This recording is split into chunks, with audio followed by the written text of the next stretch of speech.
ಒಬ್ಬನ್ನೇ ಮನೆಗೆ ಬಿಟ್ಟು ಎಲ್ಲರೂ ಕೊಯಂಬತ್ತೂರ್ಗೆ ಹೋಗ್ತವ್ರೆ. ಏನಕ್ಕೆ ಅಂದರೆ ಈ ವಿಡಿಯೋನ ಕೊನೆವರೆಗೂ ನೋಡಿ ಗೊತ್ತಾಗುತ್ತೆ.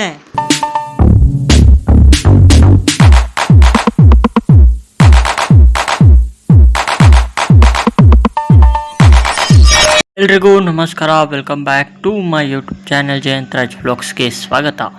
ಬೆಳಗ್ಗೆ ಎತ್ತಿ ಒಂದು ಕಾಫಿ ಜೊತೆ ಒಳ್ಳೆ ವೈಬ್ಸ್ ಇತ್ತು ಗುರು.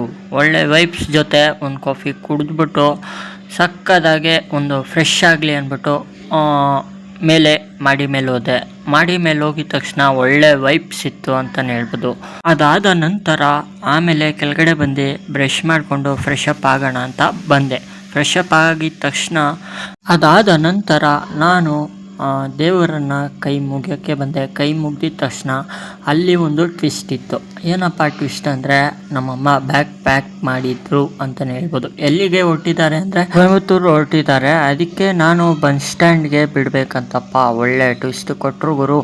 ಆಮೇಲೆ ಅಲ್ಲಿಂದ ಸೀದಾ ಹೋಗಿದ್ದೆ ಅಂಗಡಿ ಹತ್ರ ಹೋಗಿ ಒಂದು ಸ್ವಲ್ಪ ಹೊತ್ತು ಮಾತಾಡಿಕೊಂಡು ಆಮೇಲೆ ಸೀದಾ ಹಂಗೆ ಆಟೋ ಹತ್ರ ಹೋದೆ. ಆಟೋ ಹತ್ರ ಹೋಗಿದ ತಕ್ಷಣ ಆಟೋ ಎಲ್ಲ ಗಾಡಿ ಎಲ್ಲ ಓಡಿಸ್ಕೊಂಡು ಆಮೇಲೆ ನಾಷ್ಟ ಮಸ್ತಾಗಿತ್ತು ಅಂತಲೇ ಹೇಳ್ಬೋದು. ನಾಷ್ಟ ಏನಪ್ಪ ಅಂದರೆ ಇಡ್ಲಿ, ವಡೆ, ಚಿತ್ರಾನ್ನ, ವಡೆ ಎಲ್ಲ ತಿಂದ್ಕೊಂಡು ಆಮೇಲೆ ಬ್ಯಾಗ್ನ ಪ್ಯಾಕ್ ಮಾಡಿಕೊಂಡು ಎಲ್ಲ ಕ್ಲೀನಾಗೆ ನಮ್ಮ ಅತ್ತೆಯವರೆಲ್ಲ ಪ್ಯಾಕ್ ಮಾಡಿದರು.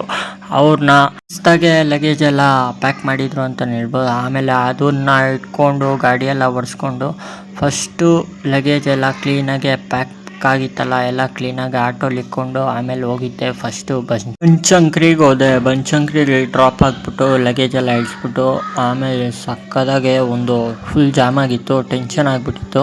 ಒಂದು ಟೀ ಹೊಡೆದ್ಬಿಟ್ಟು ಅಯ್ಯೋ ಯಾಕೆ ಹೇಳ್ತೀರಾ, ಸಕ್ಕದಾಗಿತ್ತು ಟೀ ಮಾತ್ರ. ಅಲ್ಲಿಂದ ಬೆಂಗಳೂರು ಪ್ಯಾಲೇಸ್ಗೆ ಬಿತ್ತು.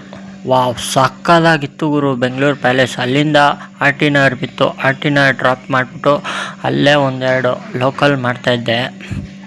ಆಮೇಲೆ ಅಲ್ಲಿಂದ ಸಕ್ಕದಾಗೆ ಎಮ್ ಎಸ್ ರಾಮಯ್ಯಗೆ ಬಿತ್ತು. ಎಮ್ ಎಸ್ ರಾಮಯ್ಯಲ್ಲಿ ಸ್ವಲ್ಪ ಹೊತ್ತು ಕುತ್ಕೊಂಡೆ. ಏನೋ ಒಂಥರ ಗಾಡಿ ಸೌಂಡ್ ಬರ್ತಾಯಿತ್ತು ಗುರು. ಕುಯ್ ಸ್ಟೇರಿಂಗ್ ಹತ್ರ ಟಿಕ್ ಅಂತೈತೆ. ಏನಂತ ಕಮೆಂಟ್ ಮಾಡಿ ಗೊತ್ತಾಗಿಲ್ಲ. ಅಲ್ಲಿಂದ ಸೀದಾ ಎಮ್ ಜಿ ರೋಡ್ ಬಿತ್ತು. ಎಮ್ ಜಿ ರೋಡ್ ಡ್ರಾಪ್ ಮಾಡಿಬಿಟ್ಟು ಆಮೇಲೆ ಸೀದಾ ಮನೆಗೆ ಬಂದಿದ್ದ ತಕ್ಷಣ ಫುಲ್ಲು ಟೆನ್ಷನ್ ಆಗಿಬಿಟ್ಟಿತ್ತು. ಅಯ್ಯೋ ಏನಾಯಿತು ಗಾಡಿ ಅಂತ. ಆಮೇಲೆ ಅಲ್ಲಿಂದ ವ್ಲಾಗ್ನ ಎಂಡ್ ಮಾಡಿದೆ. ಅಷ್ಟೇ ಇವತ್ತಿನ ವ್ಲಾಗು. ಮತ್ತು